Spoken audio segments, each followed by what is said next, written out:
बिस्मिल्लाहिर्रहमानिर्रहीम। Dear students, अस्सलाम वालेकुम। मेरा आज का टॉपिक चैप्टर नंबर 14 का torque on a current carrying coil which is placed in uniform magnetic field.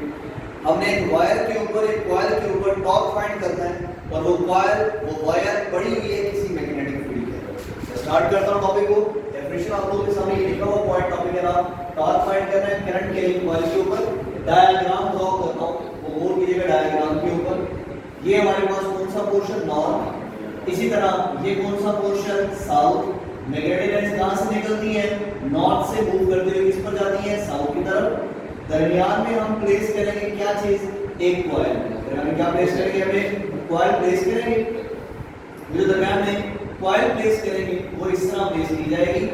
अब होगा क्या, इसके पोर्शन के नाम दे दें। ये सेंट्रल एक्सिस है जिसके इर्द कॉइल रोटेट कर रहा है, ए बी सी डी।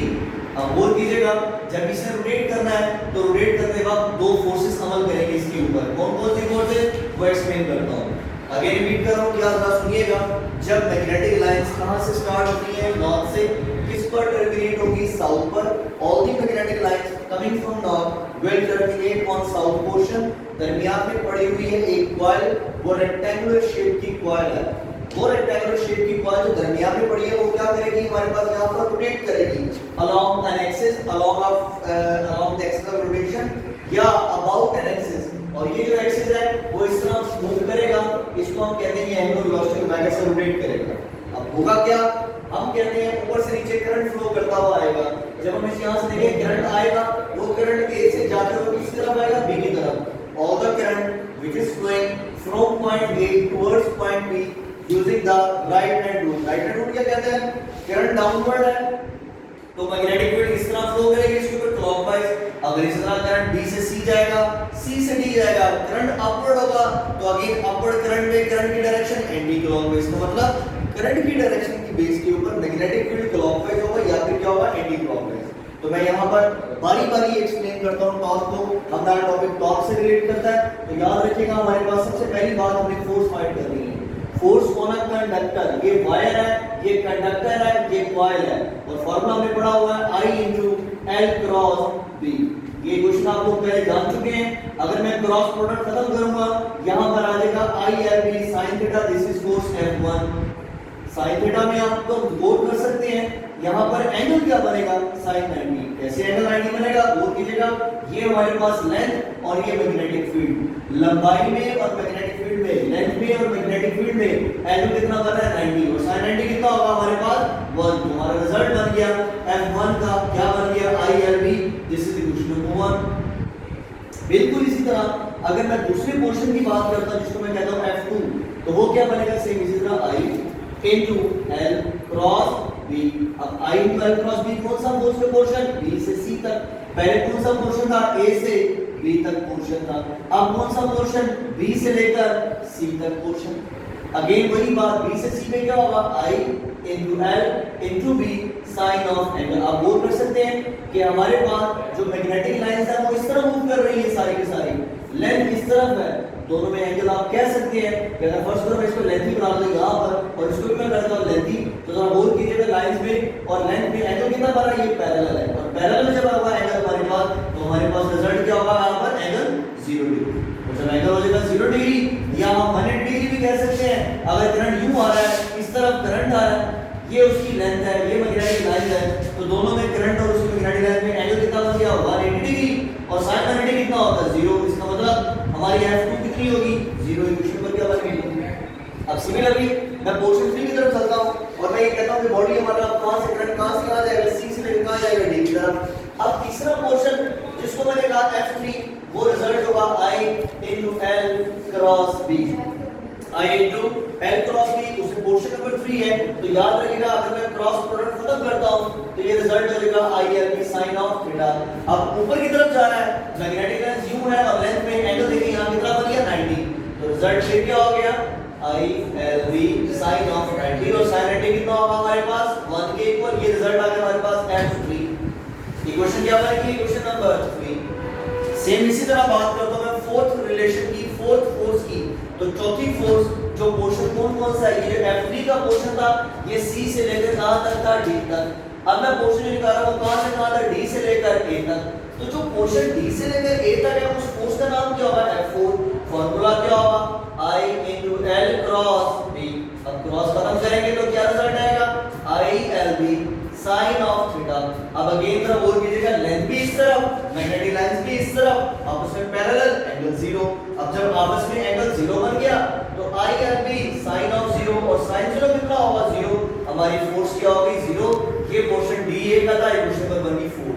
तमाम फोर्सेस को हम ऐड अप करते हैं F1 से F4 तक।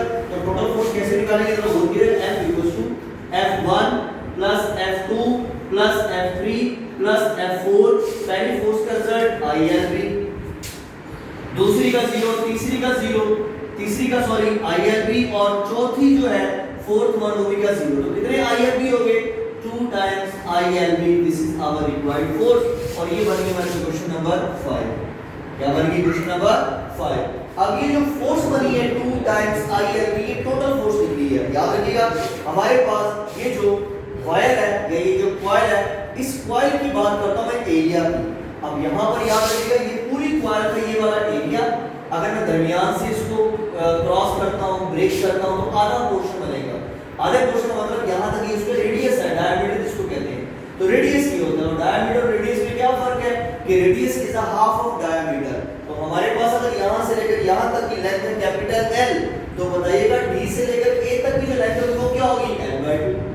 अगर मैं कहता हूं C से लेकर इस पॉइंट तक L/2, D से लेकर इस पॉइंट तक L/2, B से लेकर C L, D से लेकर A L।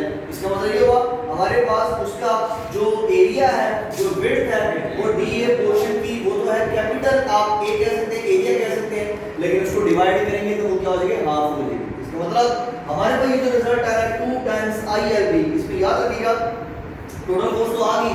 अब हमने क्या फाइंड करना है टॉर्क फाइंड करना है। टॉर्क का मतलब क्यों क्योंकि ये कॉइल रोटेट कर रही है ऑपोजिट सेक्शन और टॉर्क का फार्मूला क्या होता है टॉर्क इक्वल्स टू होता है R क्रॉस F। अब यहां पर F तो हम ये यूज करेंगे F जो हमने फाइंड किया क्वेश्चन नंबर 5 में, लेकिन R क्या है R is the radius. Radius क्या होता है हाफ ऑफ डायमीटर।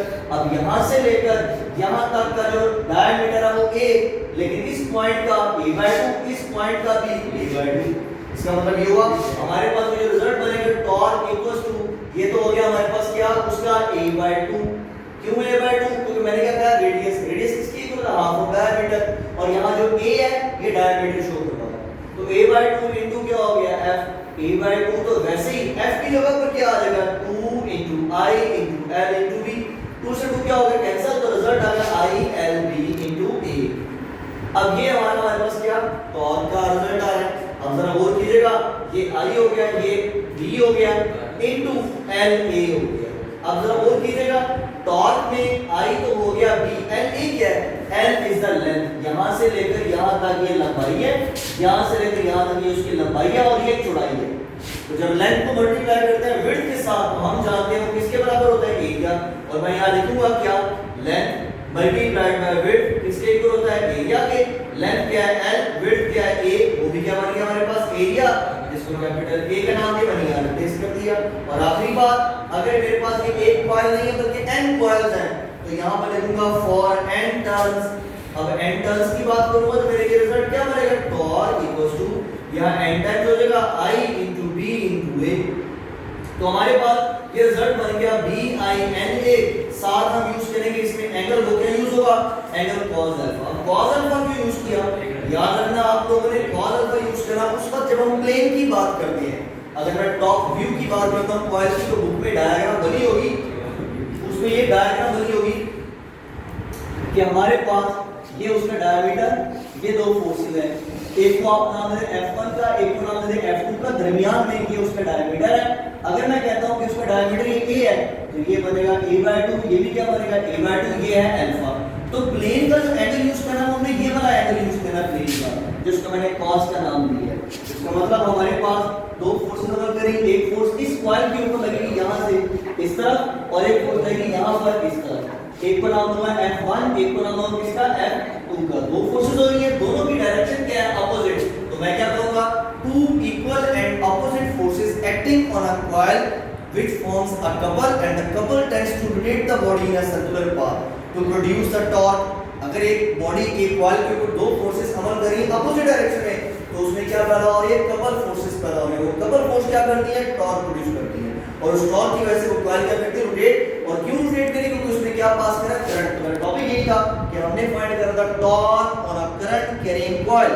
वो torque on a current carrying coil हमने जो फार्मूला प्रूव किया वो क्या बना, VINA cos अल्फा, और cos अल्फा किसका एंगल है, प्लेन का एंगल है। किसका एंगल है, प्लेन। और अगर ये लफ्ज वर्ड यूज कर रहा हूं, अगर प्लेन परपेंडिकुलर होगा तो टॉर्क से हमारे पास याद रखिएगा टॉर्क क्या हो जाएगा, मैक्सिमम। इंपॉर्टेंट एमसीक्यू है। और अगर ये प्लेन क्या हो जाएगा, पैरेलल हो जाएगा, तो टॉर्क में क्या यूज करूंगा, टॉर्क हमारे पास क्या हो जाएगा, 0। तो ये इंपॉर्टेंट पॉइंट है। एंगल परपेंडिकुलर है लेकिन थीटा यूज करेंगे 0, एंगल पैरेलल है लेकिन थीटा यहां यूज करेंगे कितना, 90 डिग्री। ये दोनों वेरी इंपॉर्टेंट एमसीक्यू, आप लोगों ने फोकस करना है इसके ऊपर, इंपॉर्टेंट पॉइंट है। और ये topic very important long question, ये जो कॉइल का टॉप व्यू है यही उस एंगल अल्फा को शो करवा रहा है जो प्लेन का एंगल था। तो उम्मीद करता हूं मेरा आज का टॉपिक आप लोगों को जो torque on a current carrying coil था आप लोगों को समझ लग गया होगा। कोशिश कीजिएगा इसको मजीद 2-3 बार देखिएगा, आप लोगों को इंशाल्लाह समझ लग जाएगी। Thank you very much for your time. जज़ाकल्लाह। अल्लाह हाफ़िज़।